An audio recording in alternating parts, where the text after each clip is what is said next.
Alright, YouTube, today I'm bringing you guys a VOD session of the super close LAT versus Minnesota Redcard hardpoint. Went all the way down to the final hill. I figured I'd share it with you guys after I broke it down on stream. The only thing was like the first 2 to 3-ish hills, I had a song playing in the background, so I just had to cut that out, unfortunately, but there's still over, 30, 40 minutes of gameplay getting broken down for you guys. So hope you guys enjoy it, and I'll see you guys in the next one. Astrio now going to put himself all the way towards the top 3 story. He knows that his teammates already won the rotation, but now how long can this is a weird situation. So going to this P4, all of LAT spawned obviously back garage because it's still P3's up. So you're not in a situation, a kill doesn't happen for a little bit here. So you're not in a situation where someone's going to spawn P2 here. Because a lot of times you'll see like kills happen at the end of the P3, and as soon as the hill pops, someone spawns here, right? This is just weird because no one dies. So like obviously it would be on number 1 to look for this because everyone else is pushed out. But no one ends up getting a kill, so it's just LAT kind of breaking from this this P3 side. On 3 in a row. If Astrio now going to put himself all the way towards the top 3 story. Look at like number 4 gives it up. Number 3 kind of picks up mid this time too. He's just a little late on number 6. I think he probably hears him though. Yeah, he gets that kill. And I think, yeah, Geo number 4, he actually turns around as well for number 5. The big question, Minnesota has routinely fallen victim to being heavily outslaved. But this is the spawn that I was talking about. So LAT spawns out here. It's really important for Dan to stay alive on this side of the hill. If he can stay alive on the window, it makes them tweak because they're all in the middle of the map. Obviously, they have to get the crosses for these guys so that, because obviously the guy on hill can't really do anything. He can only just watch a little bit if he's going to chow out of it. And so he needs to make sure that he has these blockers watching this cross. Thing is, Dan is still alive up here, and it's really annoying. Versus LAG, they're outslayed by 20 plus, but still won the game in heroic. So it's kind of just a free break. Need to try to pick things up in terms of matching the firepower of LA Thieves, and as they need it in this 50-50 battle, all the gunfights go the way of the Thieves, who have now broken onto the 30 seconds remaining of the hill. And you could just tell how on Astrio's screen right there how annoying that situation was. You're looking left, there's someone there from Thieves shooting, you can't find an angle on them. You look right, okay, someone's there, someone top window as well. It's just Thieves were so dominant on the map control there. Instant break back. I mean, there's only 20 seconds left, but someone there from Thieves shooting, you can't find an angle on them. You look right, okay, someone's there, someone top window as well. It's just Thieves were I don't know how Paco dies at a hill. You can't find an angle on them. You look right, okay, someone's there, someone top window as well. Oh, he gets wall banged. He gets wall banged by Geo. I was like, how does he? Because he's not chowing out of it. I don't think. He's trying to wallbang himself, and Geo actually wallbangs him. That's a crazy wallbang kill.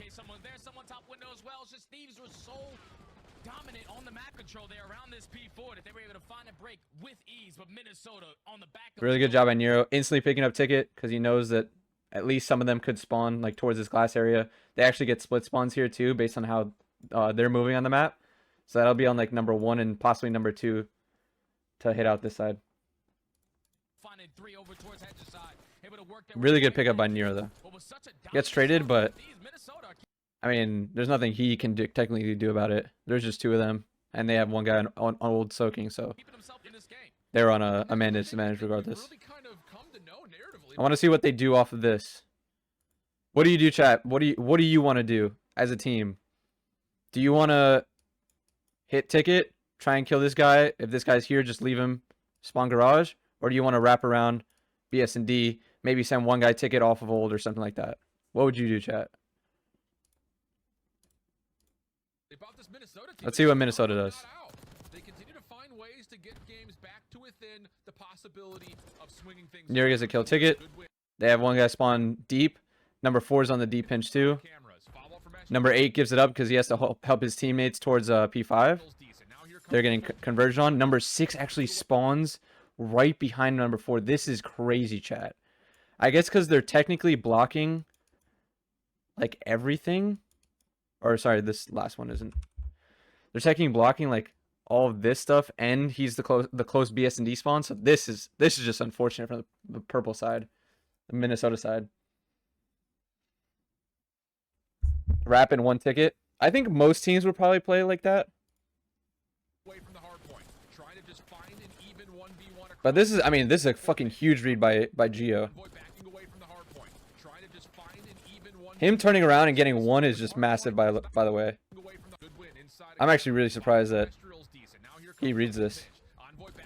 from the hard point. I don't know if he sound towards them or what, but that's a really quick read. And it's not going to happen. Minnesota really starting to step up. But look at what happens. He dies BS&D, and they've spawned garage. Cross this open hard. Envoy backing away from the hard So he gets the first kill. I guess he's not obviously prepared for the second one. Or no, he does see him, but and it's not going to he happen. tries to stay down from it. Really starting to step Tries to up. stay down. Scrap ends up banging him out. This open hard point, and it's This is just very unfortunate because they don't have a spawn. Like, Minnesota just doesn't have like a home spawn, if that makes sense, because this is being contested and they're not technically blocking the garage one. really starting to step up. So that's why number 2 spawns out here. So obviously back spawn, secondary, back spawn, secondary, or like I think you could spawn as well here over here, but whatever. They don't have like a home main spawn, and that's very unfortunate, especially for this P5. See, like this, same thing. LAT doesn't have a main spawn anymore. They leave BS&D. Number 2 is going to spawn BS&D. So now that's why they spawn here, like you just saw. Ticket. Still a 15-point game. You're finding all these kills. Minnesota just keeping you off the point. Yeah, a couple of really nice individual moments from the Thieves. You had Scrap off to a hot start. Follow up from Hydra, we saw most of that. And then Envoy kind of in the last couple of the hills have had a couple of individual moments, but we still have a pinstripe kill feed here. Back and forth we go finally. From the Thieves, you had Scrap off to a hot start. Follow up from Hydra, we saw most of that. And then Envoy kind of in the last couple of the hills have had This is outworking Gunsko us. Dan gets 3. Dan gets 3 from Ticket here. Like, this should be a good, like a decent hold by Minnesota, but Dan just runs them on this hill. They're spawning back garage now. He can pinch this. Yeah, I like this play. You make sure that you're covering anyone that might be going towards P1 from mid. So you know, first off, you have someone watching your dark or elbow, whatever you want to call it. First, you have someone watching your dark, long, I don't know what people call it, outer, whatever. That's number 6 on hill. He watches this way. Now you know everyone else has to be outside. So that's what number 5 and number 7 are kind of trying to do. Play for the outside. Outside is really big on the P1. And he has a free pinch through this like short, what we call, sometimes we call it elbow, sometimes we call it Phillies. We have a bunch of different calls for this specific cut. But he has a free pinch on it basically. Yeah, ROKKR need this head position now. They cannot get dominated. Scrap gets to the, Scrap gets to the stage pretty early. Stage position is obviously really important. Gets tags on Nero, kills Estriel. They're trying to get the kills towards mid side. They do get 2, but not the guy on hill. And now Scrap can focus on the hill as well if he needs to. Actually, he's going to still hold outer because the guys who spawned up can just help the hill instead. So he can just still hold the outside. As long as they dominate this right side street. Yeah, the exterior of the hard point cleared, so now you go in towards the inside. Hello. Again, still outer control for LAT. Very difficult for Minnesota to break. Once again, dominating from the outside, looking in as we head over to an Los Angeles Thieves. Listen in. Ticket weak. I'm trying to get him ticket. He's in yellow head. He's in ticket still. He's in the cubby of time. One shot cubby time. I'll try cubby time. This is why outer is so big. Because obviously they get kills towards Ticket. They can get on time. But if you still have this outer control and these doors are open, you can just see onto time right here. So Envoy gets this kill. He gets a second kill towards the window. He's 1v2 right now. So any time that he can get it is good. It's just unfortunate that everyone else died outer. So number 5 died. Number 6 dies as well. They teamwork him. So nice play by Minnesota, obviously, to flip. Get P1 control spawns, and obviously like P2 side. What's good, E-Red? Using the Federal, it's crazy, by the way.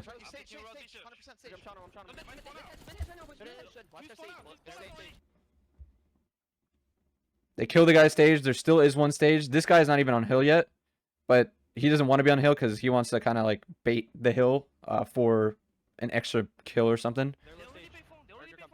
They know that they're spawning out. That's a good call by Paco. Unfortunately, Scrap doesn't win this, but Paco does call it out. They're spawning out. It was only one guy, though. BS&D was going to be other spawn because this guy spawns literally as P2 is popping. And since the back spawn's closed, or the back spawn's blocked, number 7 is blocking the front spawn. Number 4 is going to spawn out towards BS&D. He's one shot. What? Go with payphone. Oh, time. Time is dead. Payphone. Nice. Yo, one's payphone. Look at what number 8 spawns. White time. It's a weird spawn. You don't see it too often, but you do see it every now and then. Mid door spawn. One guy's gonna be low stage though. Yeah, Paul. Yellow ahead. Yeah. Dan's even looking for it. There's a good read by Dan, but unfortunately he doesn't win the gunfight. And now Paul can still kind of be a nuisance over here. Number 5 has to turn for him. Number 5 gets gunned by Paul. Huge plays by Paul. Again, once again, like we talk about this like pretty much every year in Hardpoint. If you have your team spawning out or spawning the back, whatever, and you're able to stay alive on the other side of the map and cause chaos, get 2 kills, it makes everyone's lives so much easier because now, first off, they have to look forward, but they also have to tweak because they know you're behind them. Plus, now they have man advantage onto the hill, especially when you get the 2 kills, obviously.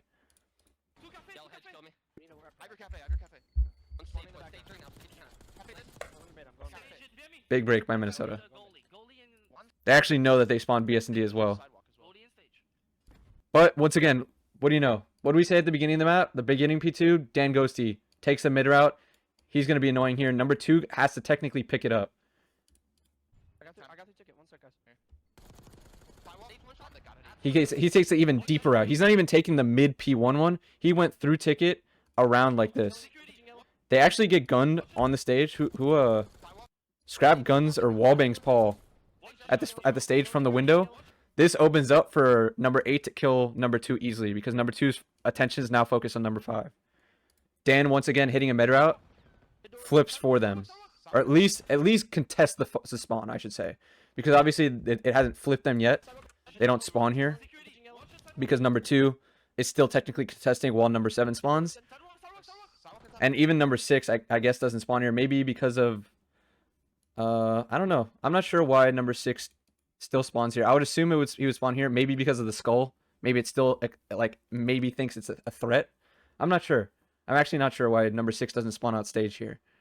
Maybe hill control. I don't know. But number 1 is going to spawn out just because it is contested here, and number 1 spawns out BS&D. But again, another big play by Dan, flipping out for the P2, going into the P3. They're trying to do the same thing now. Like Minnesota's in the same route. Because it's still 20 seconds left, they're trying to take these mid routes to go P3 as well. So number 3 tries to take this. Obviously, they're going to read this. Number 7, number 8. They get those kills. Now it's on Dan to absolutely get over here, or at least cut this off, possibly to make sure that they have a cleaner rotation of the P3. It's a little bit hard to know in the moment, but he has to really get on his high horse to cut this off. You see his call? I'm backing all the way up. I'm going deep, because he knows that technically they can go through ticket even deeper to garage like this or like this, and he doesn't technically have the timing for it. I'm not sure if he saw. I don't think he saw Paul, but number 7 should see him. So yeah, he doesn't see Paul, unfortunately. Number 7 should see him, gets the kill. So Dan's death is traded, and that's the biggest part of it. Unfortunately, he does spawn deep though because P2 is still up, and Minnesota's not blocking it. Minnesota, they spawn BS&D because this is being contested now too. That's just a 1v1 by Envoy. I mean, unfortunately, he doesn't win it. But Geo is going to be coming from the front door. The big thing here is, though, LAT doesn't spawn in the back. They spawn stage side. So they actually could get this kill on Geo, who's climbing up now, top, if he peeks. He doesn't peek initially, though, so it's a good play. He stays alive. Number 7 actually does spawn in the back. Number 2, with this weird spawn, probably should know. Because otherwise, he would have just spawned default, right? This is I don't know. I guess it's a weird spawn because it's White Hill. So I guess technically you're not going to know 100%. But it is a weird spawn just to spawn here and not like obviously in the back. It's probably just a White Hill thing. It's because he did spawn first. But again, not controlled. So that's the biggest thing. Because LAT was able to still make it mixy on the rotation. Look how difficult this is now. They might not even know this guy spawned in the back. They also have to deal with 3 people on the front side. And the biggest thing for like hold specifically on any hold or any hill in the game, you want to make sure everyone's coming from the front side or everyone's coming one side. so you know what to pick up. It's very difficult when number 7 just spawns in the back and you kind of don't know. Look, number 2 is kind of looking at it once he gets on hill, but he doesn't know like for sure. He's not even looking at it right now. Gets kills for free. They get a kill on the top, but they, you know, LAT has broken onto the hill now. Now they have to break from the top. And they're just in a crossfire because LAT spawned in the back. They have these cuts as they're spawning. They have this cut if you jump down like that. And they win the trade battle. So, again, LAT made that mixy rotation work out so well for them. Because what happened to be something like this, and this is nothing like Minnesota really could have done. Obviously, you just have a better rotation, but this is all going back to this trade right here. Where Dan gets deep, he has Envoy rotating with him, gets the trade, and it's not even a clean rotation, obviously, for Minnesota. It might look like they have control of it, but it's so mixy because LAT still ends up spawning in the back regardless. Right here. Chaos. Chaos from a Minnesota front. These two guys are coming off of the spawn from BS&D. Basically just like, okay, what do we need to look at? They see them coming front. Okay, everyone's coming front. But technically, white time. One guy did spawn as soon as the hill was popping, and it just makes like super chaos for them. Is that route readable by Dan? If you're a good team, yeah. But it is a good play that you kind of need to take regardless. Also, it's kind of hard, especially if you saw in the P2. If you're Minnesota and you spawn out over here, that's a long route that you have to rat for. You know, you have to rat for, and especially if they don't go through the P1 like you saw Dan go in the second time. If he goes through ticket like this, that's a huge deep route that you would have to cover for. So it's just a good play by Dan regardless. But it's important to make sort of that rat play as a holding team. So we saw this LAT breaks back on in. Minnesota spawning in the front.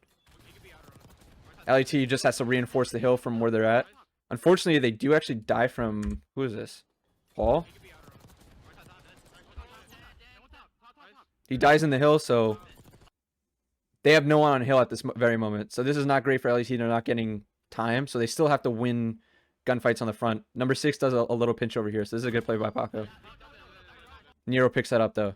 Huge pick by Nero. They now have the hill and a good way to trap them. If you know, number 2 hits outer. They have another guy watch outer with them and a guy watch, you know, the back just in case they hit the default back route. Mid off spawn is a huge call out. Whoever called that out, I'm not sure who called that out on the Minnesota team. If Paul spawns deeper here, he would still have to take this type of route. But he spawns a little bit closer to the door, so mid is kind of easy for him. He can get this Esky route in case they take it. So the only thing they technically don't have is... Well, they have technically everything. So the only thing they don't have is the full long route pinch like this. That's kind of crazy, but with 20 seconds left, I wouldn't be surprised if someone took something like that. Just for the P4. So let's see what happens here. Paul even backs up a little bit just to be a little deeper, just in case they take something like this. They take this route. They might be looking for an instant gunfight towards mid. They also might be looking for a gunfight, obviously, at the pillar, too, if he's holding it from the pillar. Looks like everyone from the LAT is going to hit out P3, though. No one's going to be taking the route.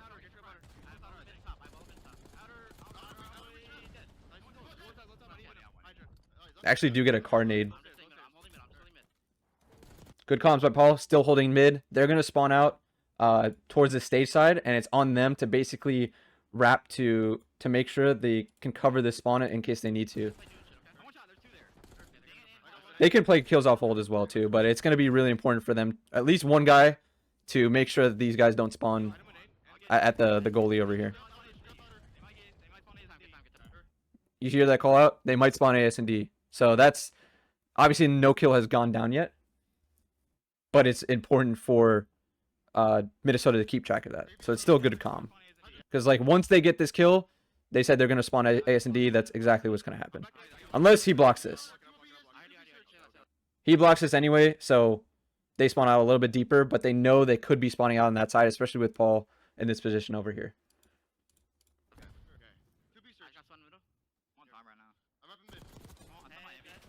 Good pickups by Nero. He knows that they're going to spawn out towards this, you know, BS&D side, or I would guess, you know, you'd say towards like this dub side, whatever you want to call it. Number 7 takes a little bit of deeper route, but they get kills on the front side. So it's really, really hard for LAT at this moment, unless someone doesn't pick this up. They get all the kills. They're counting. So they're counting on, they say Envoy, so very, very quiet. They say Envoy. Unfortunately, he does get a kill on number 4 in the back. But now they have accounted for him. Unfortunately, he gets a 2-piece.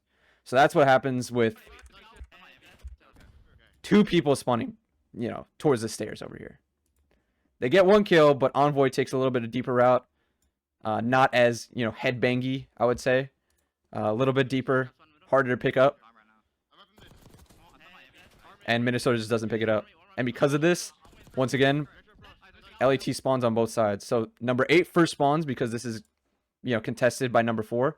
But once number 7 kills number 4, boom. Okay, first these two both spawned here because it was still contested by number 4. As soon as he got that kill, look at number 5. Look at number 5 here. Now 2-2. What's happening, chat? Chaos. They're on both sides of the hill. There's no way for number 1 and number 2 to pick this up. Minnesota's going to spawn deeper, probably over here, if I had to guess.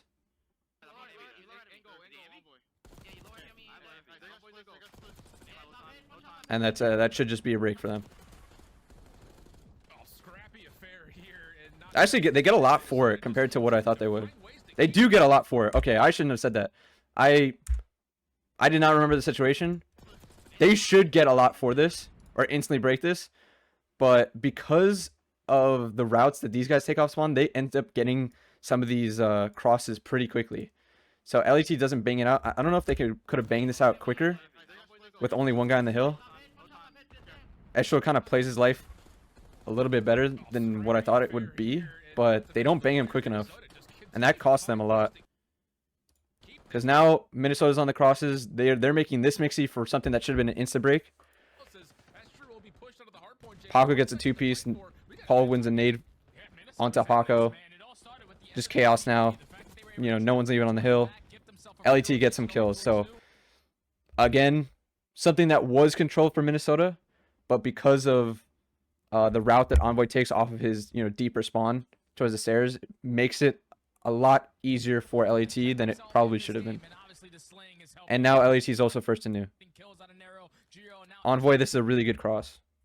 If you guys are rotating at P5 and you know they're spawning towards this goalie, you know, P2 side, taking this type of angle to kill anyone jumping up the glass is really, really good.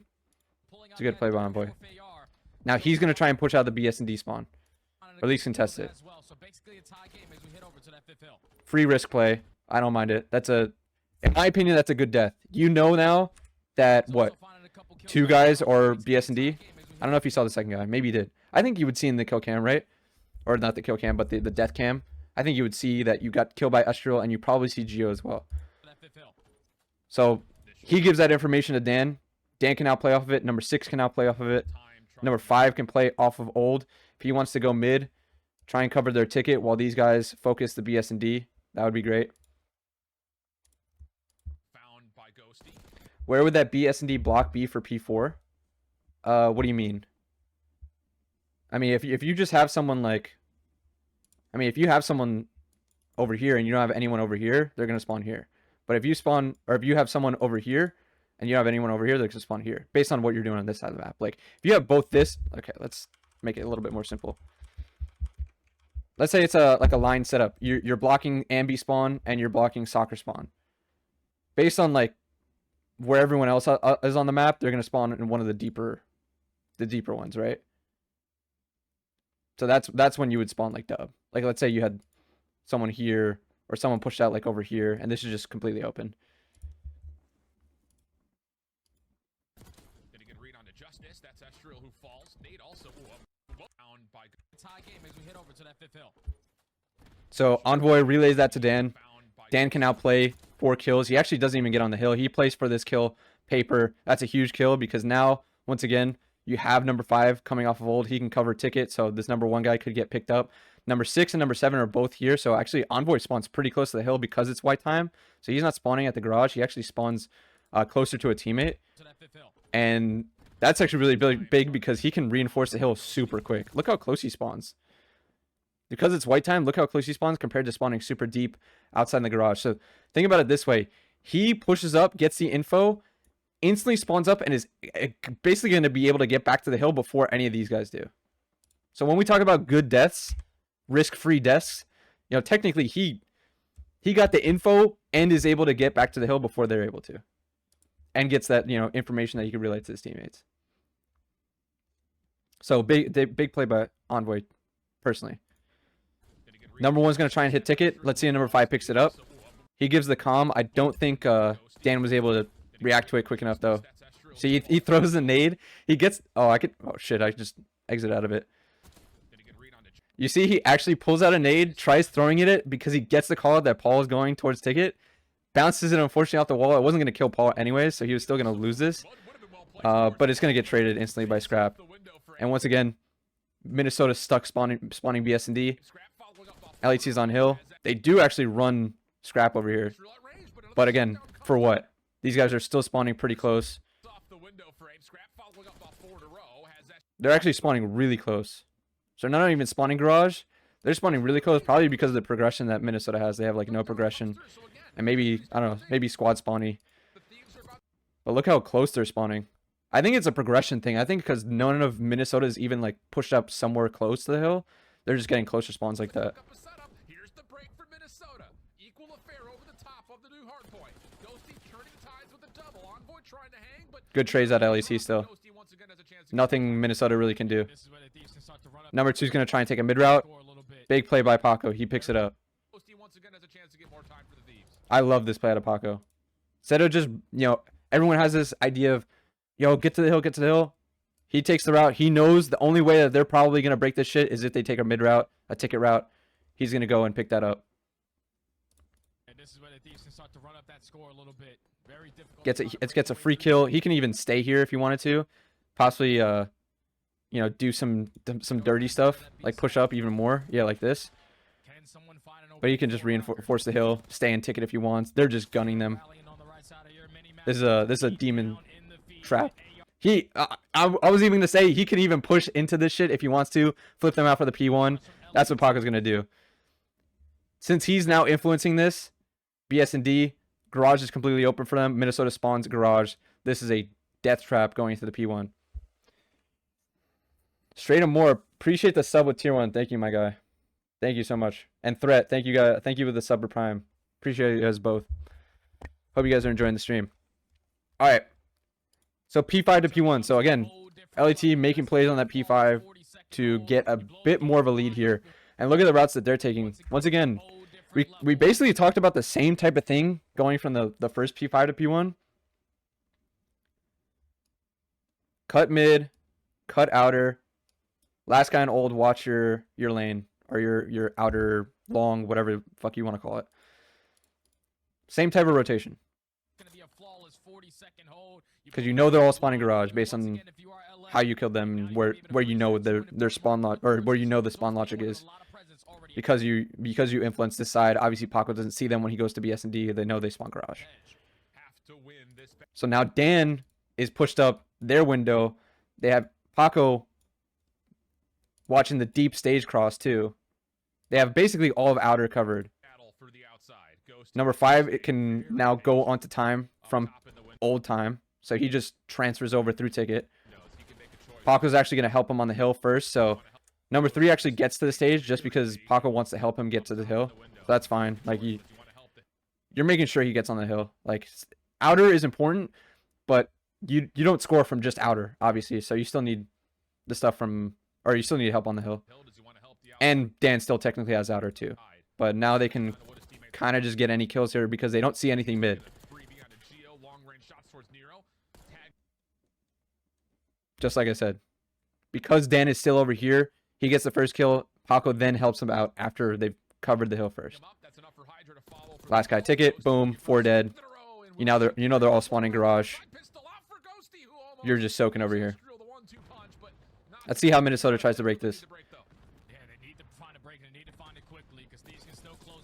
So I don't mind this. This is a nice break for Minnesota. What have they not been doing? Because they've been going outer, they haven't been going mid and just banging this shit out. The thing with, again, like I said, you can have outer, but you don't have time if you have outer. And you don't have help on the time if you're like super deep outer. So if you as just a 4-core unit are just like, no, let's just bang this from middle, get a nade kill, get some trades over here. You have tick and control, get this last guy towards, you know, the ladder room. You can hold yourself and you can get outer afterwards. So instead of outer being step 1 or outside being step 1, outer is step 2. You just bang everyone on the hill. The guys outer have to help the hill. So you kill them as they're trying to help. And you break for free. So good little adaptation from Minnesota. And just like that, boom, they're in a situation where they're farming kills. Spawns are still over towards the bottom right though for the Thieves. 13 seconds of scrap time to fight for. The Thieves try to So LAT still spawning towards the goalie side. Again, they're going to try and push this stage for the beginning of the P2. They don't want to be stuck with the P2 spawns in the back here. They want to try and take some type of aggression on the map. Big play by number 3, number 7 over here. Whoever wins this gunfight it's massive for this P2. Huge. Minnesota wins the gunfight. That means they can spawn close, especially with the white time. That's actually a really close spawn for the P1, interestingly enough. But now that they have stage spawns and they're on the outside of the map, they can kind of dictate how this hill gets captured, because it's pretty hard to stay down from the stage and from anyone coming from the hedge side. Again, the only thing they got to worry about is that possible mid route that someone might take on the LAT team or the LAT squad.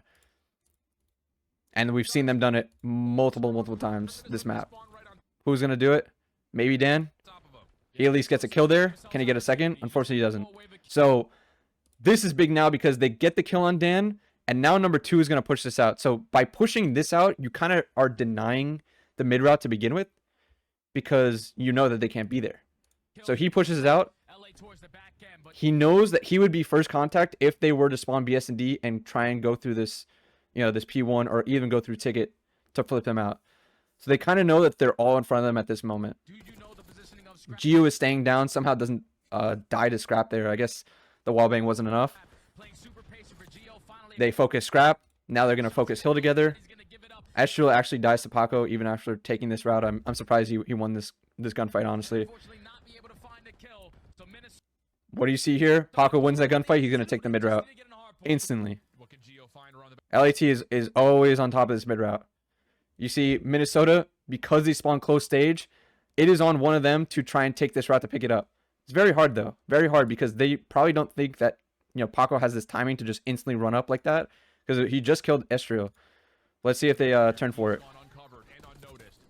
No one turns for it. So one kind of turned for it, but for the mid side. But since Paco takes the little bit deeper one, he can have free kills on the stage one. LAT wins some trade battles on the front side. Paco takes this route. He's going to kill Paul easily here. Number 3 is the last guy alive towards the Minnesota side, and he is right next to the hill, so they should kill him instantly, like right after he gets a kill. He does get 2 for it, but regardless, control is still in the LAT squad. Now this is not looking good for Minnesota. This type of situation is very not good. Sidewalk isn't picked up though. Actually gets the kill on the hill. But trays go down. LAT still soaking. Still have space stage spawns. No one yet from Minnesota taking the mid route yet. I would expect number 3 or number 2 after getting that kill to go mid. But no one's taking this. Obviously, probably because, I mean, honestly, you have to look at the situation sometimes too. You take the mid route, but it's 243, 190, 13 seconds left. They went off this hill, so you kind of have to bang it. So I should have said that. You know, I didn't really look at the score at the time, or the time with left in the hill. They pretty much have to bang this hill, get this guy out of time. So that makes sense, obviously. But if it wasn't a situation, let's say if it was still like, you know, let's say this situation they only have like 200 points. I think one of these guys 100% takes this, one of these mid routes or ticket routes to go to help for the P3. But they have to bang the hill because they lose off of it. Trying to flood on from the front. They take the remaining Thieves members off the hill for now. Contested Ghosty trying to pre-fire down Estriel. Follow from Big rotation. This is probably going to be the final hill of the game. Could go to the P3 actually too, depending on how Minnesota does in here. But LAT trying to get over towards the new hill. They know they're going to spawn in the back. They want to try and get garage spawn and this guy spawning out. So again, once again, convergence. Everyone in Minnesota is just stuck middle. Minnesota is going to spawn really weird here. They actually spawn closer than I thought they would. So this is technically open. So they spawn close, outer towards the hill. Let's see if LAT reads this. They don't even read the number 2 spawn out. So that's huge by Minnesota. LAT probably knows that they're spawning front at this point, but not expecting Nero to be this quick because he takes the P1 route. Scrap gets a 2-piece and he gets 2 middle, so I don't think they realize that Nero has the timing for this as well because he also went middle. So he just bangs the hill from the front side. Envoy is probably looking at his top just to make sure, or yeah, again, to pick up that type of route, but he just hits the front side. He probably thought that Scrap had picked that up, so it was kind of like a, you know, he got 2, but the third guy that got through.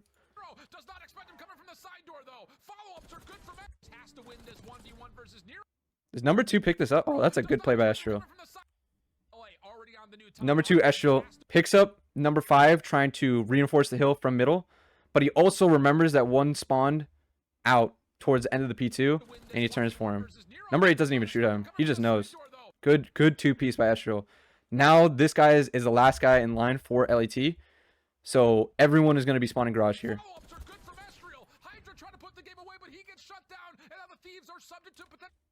Look at this demon try by Minnesota. One guy in hill, obviously. Another guy holding his outer. Number 2 holding the mid, esky route. And let's see where number 3 is going to spawn. Close. So he can either help out mid or he can just help out the time. I would probably just help out the time in this scenario. Yeah, so he's just helping out time. Since they don't see anything though, I think they're just realizing they're taking routes because obviously the first contact would be the guy that just bangs time. And since number 1 hasn't seen anything on time, he knows that they're taking routes. So this number 6 actually took a deeper route. Number 5 is taking an esky route, but number 2 should cover him. Number 7 and 8 are both team working the outer route. So Nero is kind of like this flex player in this point of view because he needs to help just whatever needs help. So first contacts come from the outer, he instantly goes to help outer.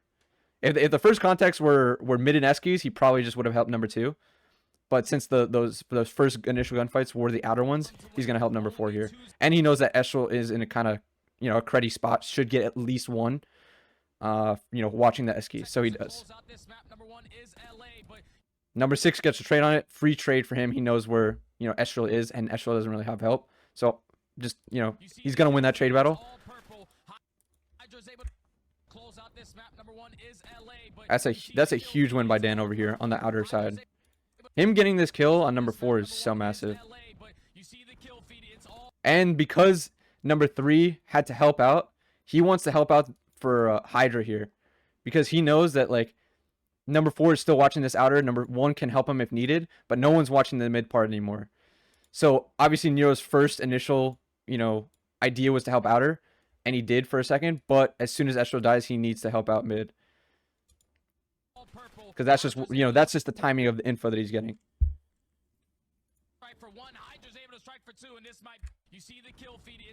And instead of just hitting the glass out, challenging this guy, Paco just runs back to the hill to help out his team break the hill from the, from the stair side.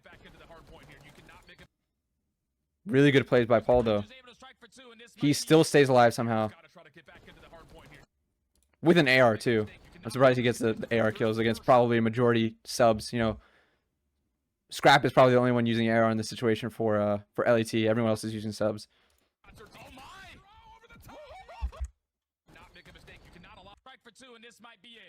Nero's got to try to get back into the hard point here. You cannot make a mistake. You cannot allow this contest to come through. First shots are massive 2-piece by Nero. Obviously, he has help from Estrel as well, so they're helping time. This is what I'm not sure of, and I tweeted this after the match happened. I'm not sure how Dylan Envoy spawns out over here.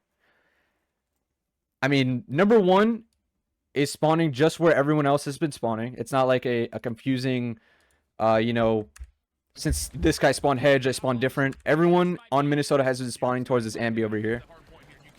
It doesn't look like they're not blocking, you know, the garage spawn. They're not pushed out past the hill. You don't have more people on one side of the hill that's like towards the garage side to block it.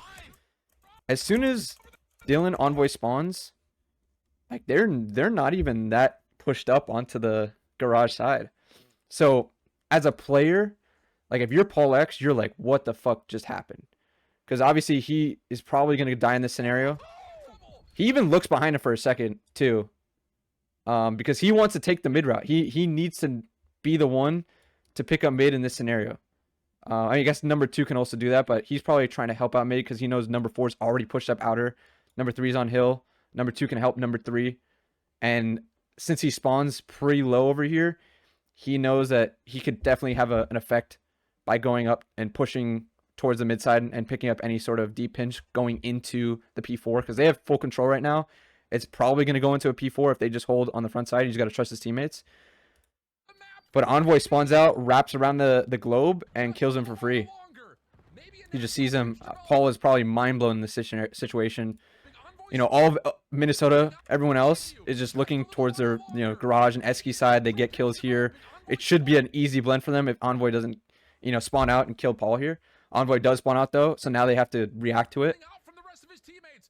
Since they react to it, or again, Envoy creating chaos. You know, obviously this time it's because of just a spawn that he got, but because he spawns out here, number 2 and number 4 both have to look for him because if they don't kill him, they're probably just gonna lose on the P4 anyway. But the rest of LAT just bangs the P3, and they still actually end up stopping him too. Like at this point, they're just like, okay, we have to play for the P3. Because these guys are still banging on old. They realized it was only one guy who spawned out. And they can technically still win as long as they just hold this P3 or like the last few seconds. If they lose on the P3, they can't even get to the P4. So, you know, let's take step 1 first. Let's win the P3. But at this point, you win the P3, but you're just going to lose the P4 anyways. Like, Envoy's already here. Since LAT had spawned out, they have blockers. They have all the crosses. And LAT will just win off of the P4. So, an unfortunate spawn out. I did think LAT was playing that map pretty well. Obviously, there were some mistakes and, you know, a lot of things that Minnesota capitalized off of. But if I'm Minnesota, I'm kind of annoyed because of that spawn. You know, it's nothing. I mean, the hill goes white, chat. But that's, I mean, it's purple while he spawns. If it was still white while he spawned, that would make sense. And obviously this is contested right now, so it's white. But no one on LAT is touching the hill right now. Still purple, still purple. They don't get off the hill. And Envoy spawns out. The only thing I can think of maybe is because of Minnesota's like pushed up so deep. It's just really weird because Paul ends up spawning at the ambi anyway. It's not like they spawn in the back and LAT is the only one who spawns front side. But yeah, at the end of the day, you know, it can be a whack spawn, but it's at the end of the day, it's just unreadable as a player. Like Paul, there's no way for him as a player to realize that this would possibly happen. It's so hard to read.